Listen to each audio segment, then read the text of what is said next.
সীমানা নিয়ে মামলার কারণে তফসিল ঘোষণায় প্রভাব পড়তে পারে বলে জানিয়েছেন নির্বাচন কমিশন সচিব আখতার আহমেদ। তিনি আরও জানিয়েছেন, বৃহস্পতিবার থেকে রাজনৈতিক দলগুলোর সঙ্গে সংলাপ শুরু করতে চায় নির্বাচন কমিশন। মঙ্গলবার নির্বাচন কমিশন সচিবালয়ে এসব কথা বলেন তিনি। এছাড়াও তিনি জানান, গণভোট নিয়ে সচিবালয় পর্যায়ের কোনো নির্দেশনা পায়নি নির্বাচন কমিশন, তাই গণভোটের বিষয়ে কমিশন আগের সিদ্ধান্তেই বহাল রয়েছে। তিনি জানান, জাতীয় নির্বাচনে পোস্টার ও প্লাস্টিকের ব্যবহার বাতিল করে আচরণবিধি তৈরি করা হয়েছে। বাগেরহাট সীমানার ৩টিকে বাতিল করে ৪টি আসন পুনর্বহাল করেছে হাইকোর্ট। এই সিদ্ধান্ত পাওয়ার পর কমিশন আপিলে যাবে নাকি তা মেনে নেবে তা আদালতের কপি পাওয়ার পরে সিদ্ধান্ত নেবে বলে জানিয়েছেন ইসি সচিব।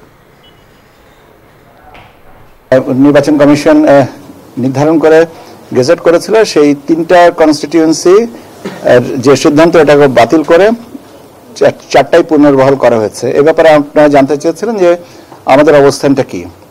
আমাদের অবস্থানটা হচ্ছে যে আমরা সিদ্ধান্তটা পাওয়ার পরে কমিশন এ ব্যাপারে ব্যবস্থা নেবেন যে আপিলে যাবেন নাকি এটা মেনে নেবেন। এখনো পর্যন্ত আমরা সার্টিফাইড কপিটা পাইনি, সে কারণে এইটুকুই হচ্ছে আমার এ বিষয়ে বক্তব্য।